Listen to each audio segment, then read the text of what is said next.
Salut à tous et bienvenue dans une nouvelle vidéo. Cette semaine, il fait très chaud là, je vais parler chauffage encore parce que, eh bien, on a un printemps qui est très froid. Ce qui me rend plutôt heureux parce que d'une part, ça arrose et rafraîchit toute la nature. Parce que vous savez, je vis dans une région où il y a beaucoup de feux de forêt. Mais ça me permet de continuer à utiliser mon poêle à bois, dont je vous ai montré l'installation dans une précédente vidéo, le poêle à bois qui s'appelle le Cubic Grizzly, qui est un super poêle à bois pour vanlifer, pour nomades, si vous êtes en tente, en van, en roulotte, en tiny house, peu importe, c'est vraiment un super chauffage. Mais je me disais dans cette vidéo qu'on parlerait des différences et des avantages / inconvénients entre les différentes manières de se chauffer quand on est nomade ou quand on vit de manière un peu résiliente. On n'a pas de chauffage électrique parce que le chauffage électrique n'a aucun sens parce qu'on utilise de l'électricité pour produire de la chaleur. C'est un peu une perte d'énergie dans le fond et c'est très consommateur et il y a beaucoup de pertes de chaleur et d'énergie avec ces systèmes-là. Donc en tant que nomade, on a en général trois solutions, soit le propane ou le gaz naturel, soit le diesel, ou sinon le bois, le poêle à bois ou le poêle à granules. Le chauffage à bois, même si ça a été vraiment la manière de se chauffer durant peut-être l'entièreté de notre humanité, eh bien aujourd'hui beaucoup de gens ne comprennent pas ça, ils en ont peur ou on n'est juste pas familier avec ce genre de chauffage, alors que c'est de cette manière-là que vos grands-parents et des millénaires d'existence humaine partout dans le monde se sont chauffés parce que évidemment c'est une énergie qui est renouvelable, qui a beaucoup de sens et donc c'est pour ça que beaucoup de nomades reviennent à ce mode là parce qu'aujourd'hui eh bien on réalise que finalement ça donne un chauffage très fort, très efficace et très agréable également. Donc chauffage propane, chauffage poêle à bois, chauffage diesel. Que choisir? Eh c'est de ça qu'on va parler dans cette vidéo. Mais d'abord, je voulais vous parler un peu des différents aspects. Donc un poêle à bois, c'est quoi les plus, les avantages? D'abord, il faut savoir que ça chasse l'humidité. Le moment où vous avez un peu d'humidité, même dans des journées un peu chaudes, les matins sont très humides. Moi où j'ai ma caravane, je me trouve dans un endroit assez humide, dans une forêt, ce qui est très agréable s'il fait chaud, mais les matins et les soirs il peut faire froid. Et donc l'avantage d'un poêle à bois, c'est que ça va tirer l'humidité n'importe où ça le trouve et ça chasse l'humidité.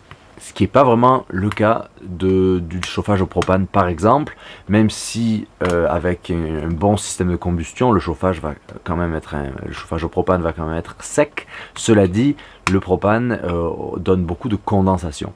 Un autre aspect que je dirais est l'élément principal qui gagne à tous les fronts, à tous les niveaux, que ce soit contre le propane ou le chauffage au diesel et Webasto, eh bien c'est que la chaleur, elle est constante.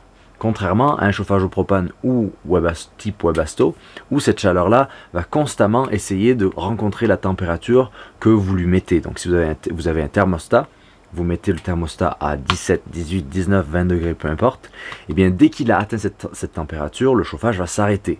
Et dans ces moments-là, la température, surtout si vous êtes mal isolé ou qu'il fait froid ou quoi, tout à coup vous perdez toute la bonne chaleur que vous aviez par ce chauffage-là. Donc c'est deux modes de chauffage qui sont complètement différents, le poêle à bois et les poêles à thermostat, parce qu'avec un poêle à bois, eh bien c'est vous qui décidez de l'intensité de la chaleur et de combien ça va durer.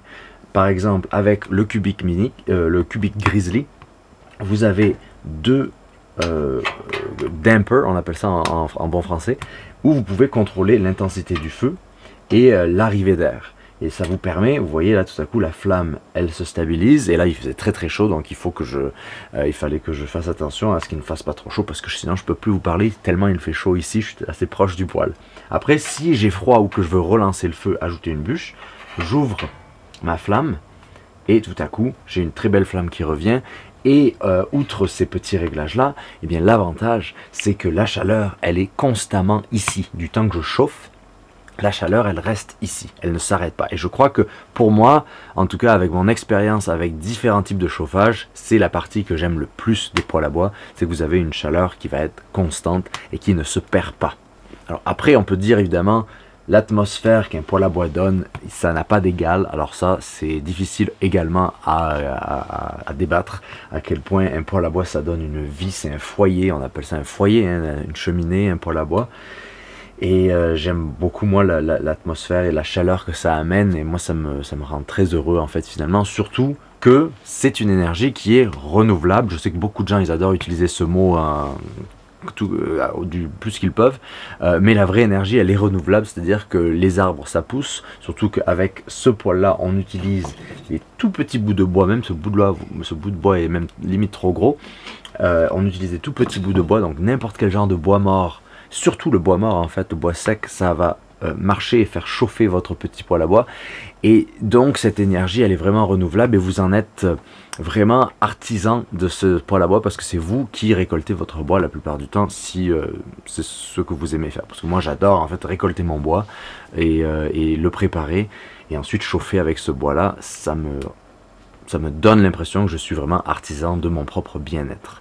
Et l'autre partie c'est que comparé au chauffage au propane et au diesel, le poêle à bois n'utilise pas d'électricité. Et même ce petit ventilateur n'utilise pas d'électricité, il utilise juste la chaleur pour lancer la ventilation, ce qui est vraiment de l'énergie à 100% passive avec du bois, et surtout que cette chaleur, c'est vraiment sa diffusion qui est faite par le métal du poêle à bois et une petite ventilation, et vous pouvez toujours utiliser aussi un autre petit ventilateur si vous vouliez, mais moi si vous voulez, mais moi je le fais pas nécessairement. Donc aucune électricité n'est requise, alors que pour les chauffages au propane et les chauffages au diesel, vous avez besoin à la fois du carburant, donc soit du propane soit du diesel, mais aussi de l'électricité pour faire fonctionner la diffusion de cet air-là qui ensuite va évidemment se propager dans votre véhicule. Cet aspect-là est vraiment ce que je déteste le plus des chauffages au propane particulièrement, parce que les chauffages au diesel consomment très peu de carburant et d'électricité. On parle de à peu près entre 20 et 40 watts de chauffage et à peu près 0,1 litre je crois de diesel par heure de chauffage, ce qui est très raisonnable. Moi en tout cas dans mon chauffage de diesel que j'avais dans mon autre caravane, j'étais plus à autour de 0,3 litres, mais ça reste que c'était parce que c'était un gros chauffage. Et le propane par contre, de son côté, certes quand il fonctionne c'est très bien, mais en termes de consommation, que ce soit du propane en lui-même, du gaz, mais à la fois de l'électricité, de la ventilation nécessaire. Ces chauffages-là qui viennent dans la plupart des véhicules récréatifs sont très gourmands en énergie, et donc vous allez passer à travers à la fois votre bonbonne de propane et votre électricité si vous êtes off-grid de manière très rapide, et ça peut être assez stressant, surtout que quand vous voulez être résilient et consommer le moins que vous pouvez pour être un peu plus libre, parce que le plus on consomme, le moins on est libre. Et c'est vraiment la partie que je déteste le plus des chauffages au propane qui viennent dans ces véhicules récréatifs là ou qu'on peut acheter, c'est leur consommation, sachant que moi je cuisine la plupart du temps au gaz, même si ce petit poêle à bois vient avec un four également, où vous pouvez vraiment tout cuisiner dessus presque, et j'adore l'utiliser. Cela dit, je ferai peut-être des vidéos peut-être cet automne pour vous montrer toutes les choses que je cuisine avec le four qui vient avec le poêle à bois. Voilà un autre argument qui, pour moi, quand on aime l'énergie passive, être un peu consommer peu et surtout être libre, être autonome et avoir une autonomie qui dure, parce que sinon avec le propane ou même avec le diesel vous devez constamment aller chercher une énergie, et cette énergie là vous pouvez pas la produire vous-même à moins que vous ayez un puits à pétrole, et même encore vous pouvez pas le raffiner, donc ça marche pas quand on est dans une optique un peu plus résiliente, mais surtout de rendre nos systèmes beaucoup plus faciles. C'est très compliqué avec des matières premières qu'on ne peut pas produire soi-même. Alors que le bois, tout le monde peut trouver un arbre mort, le découper et ensuite allumer un feu. C'est dans nos gènes, alors que peut-être raffiner du gaz naturel et le faire devenir du propane, il faut un peu plus d'outils. Donc c'est un des aspects que moi j'aime un peu moins et que j'adore d'avoir un poêle à bois, et c'est pour ça que j'ai toujours aimé les poêles à bois et que je suis très heureux d'en avoir un dans ma roulotte finalement. C'est que ça vous rend extrêmement indépendant. Alors c'est clair que d'un point de vue un peu plus réaliste, il y a des aspects négatifs à un poêle à bois. D'abord, il faut creuser un trou dans son toit, percer un trou. Les gens n'aiment pas cette idée-là, mais si c'est bien fait, il n'y a aucun problème. D'une autre partie, il y a le risque d'incendie, le risque de brûler. Alors c'est vrai que parfois quand ça chauffe très très fort, ça peut faire peur que les choses deviennent, voilà, s'activent. Il faut savoir qu'il y a quand même plein de mesures de sécurité. Évidemment, vous avez toujours votre tout van lifer ou nomade ou même n'importe qui devrait toujours avoir un extincteur.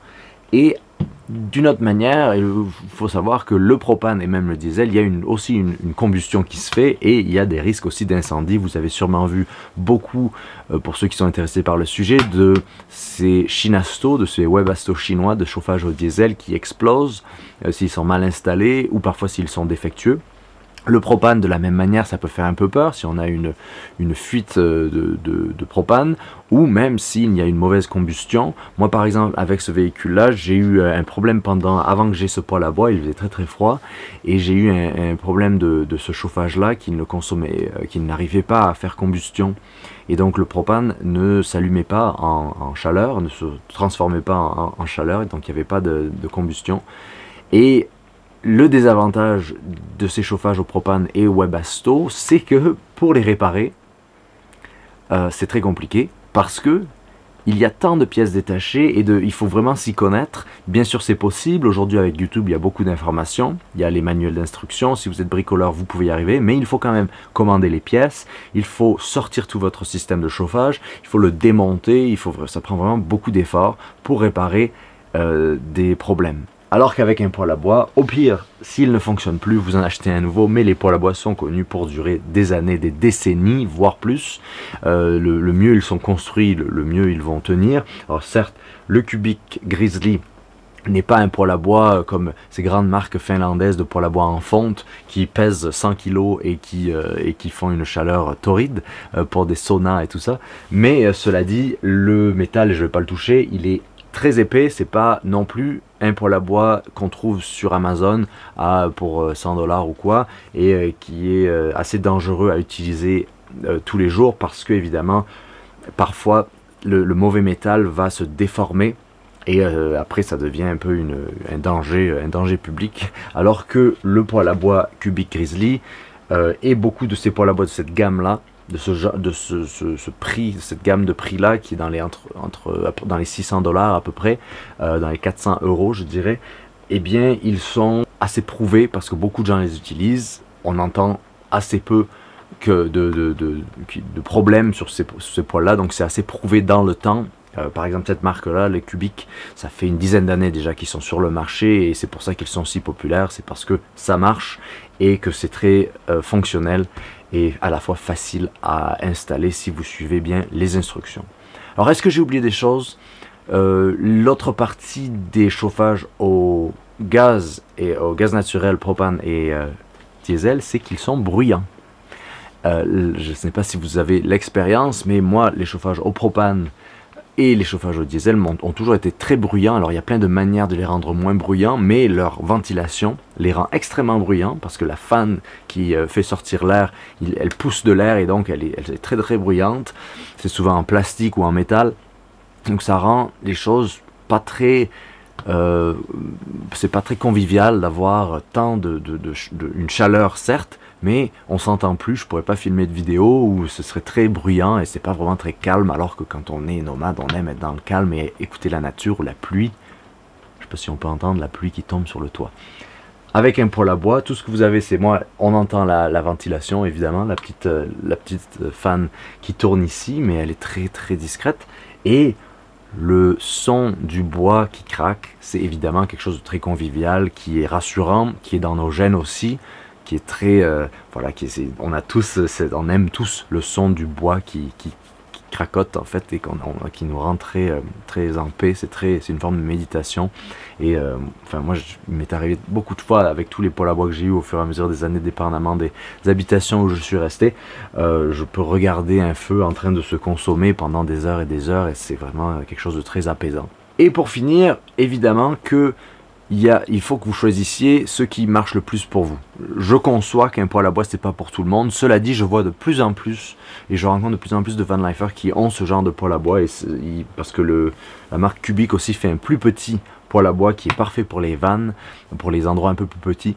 Et En fait, je vois de plus en plus ce genre de chauffage là se répandre, et du temps qu'il est fait et qu'il est installé de manière sécuritaire, je trouve ça génial en fait, parce que ça utilise tellement peu de bois et ça peut utiliser n'importe quel combustible d'une certaine manière, parce que c'est peut-être des petites branches mortes ou quoi, il n'y a pas besoin d'avoir des gros rondins de bois d'un arbre qu'on a coupé, sachant que si vous êtes un peu familier avec le sujet, on ne coupe pas d'arbres pour ensuite se chauffer, il faut utiliser des arbres qui sont morts depuis longtemps. Qui ont saisonné comme on dit, et l'avantage c'est vraiment que vous pouvez avoir une chaleur sèche et plus ou moins rapide, même si de ce côté là le Webasto en général, le chauffage au diesel gagne. La chaleur du Webasto arrive beaucoup plus vite que le propane et le bois. Par contre, une fois que la chaleur du poêle à bois est installée, là c'est sec et chaud pendant très longtemps. Et l'avantage d'avoir un poêle à bois, c'est que ça sèche tout sèche très vite autour. Moi, quand je fais mon lavage par exemple, je mets une petite ligne là et je fais sécher toutes mes affaires qui sont encore mouillées, et tout sèche très vite. Donc voilà cette petite vidéo sur le sujet. Je sais qu'on a tous une affinité particulière avec le poêle à bois, beaucoup de gens m'en ont parlé, on aime toutes ces chaleurs là, et c'est possible de là aujourd'hui, et bien d'avoir, ça a du sens en fait d'installer ces systèmes là dans son habitation résiliente ou mobile, juste pour avoir une chaleur facile, parce que je trouve que avec une chaleur électrique ou qui a besoin d'électricité, eh bien tout à coup tout devient très compliqué, parce que vous avez besoin d'électricité, donc vous avez besoin d'un système électrique, et je préfère moi utiliser mon système électrique pour les appareils électroniques et les choses dont j'ai besoin, mais pour le chauffage, j'aime que ce chauffage là, eh bien il est autonome, il est indépendant, il fait ce qu'il fait, même s'il faut apprendre à travailler avec son chauffage. Là par exemple il fait très chaud, donc il faut que je le baisse encore un peu. Et on pourrait croire que ce genre de petit chauffage est trop petit, mais je peux vous dire qu'il est parfait pour jusqu'à des roulottes grandes comme la mienne, qui est assez grande quand même, comme une mini maison. Et aussi bien utiliser la chaleur, bien la faire circuler, c'est vraiment essentiel pour ne pas avoir un endroit qui est un sauna et le reste qui est un endroit très froid. Même si je trouve ça assez... en fait c'est ça que j'aime bien avec ces systèmes de chauffage là, c'est que par exemple en général moi j'aime bien dormir dans un endroit qui est un peu plus frais quand il fait trop chaud. Je me souviens quand j'avais ma tiny house, le poêle à bois chauffait tellement trop fort que j'avais trop chaud pour m'endormir. Il faisait trop chaud même s'il faisait moins 20 dehors. Et l'avantage de mon setup ici, c'est que le poêle à bois c'est le foyer. Ici, l'endroit où je vous ai pas montré encore, mais pour ceux qui ont vu un peu ma roulotte dans d'autres vidéos, il y a un endroit qui est un foyer, hein, là où le petit Léo il dort. Le petit Léo il dort ici. Et de ce côté là, il y a la partie chambre qui reste au frais. Et là j'aime beaucoup en fait ce système là qui me permet de contrôler là où la chaleur s'en va. Et donc voilà. Donc sur ce, j'espère que vous aussi vous restez au chaud en ce printemps assez bizarre, mais que moi j'apprécie, parce que d'une part ça me permet d'utiliser mon poêle à bois, et à la fois ça permet à la nature de se ressourcer, de prendre des forces avant l'été torride qui sûrement va venir. Donc portez-vous bien, et je vous dis rendez-vous à la prochaine vidéo ou au prochain live. Merci d'avoir passé ce moment avec moi. Bye.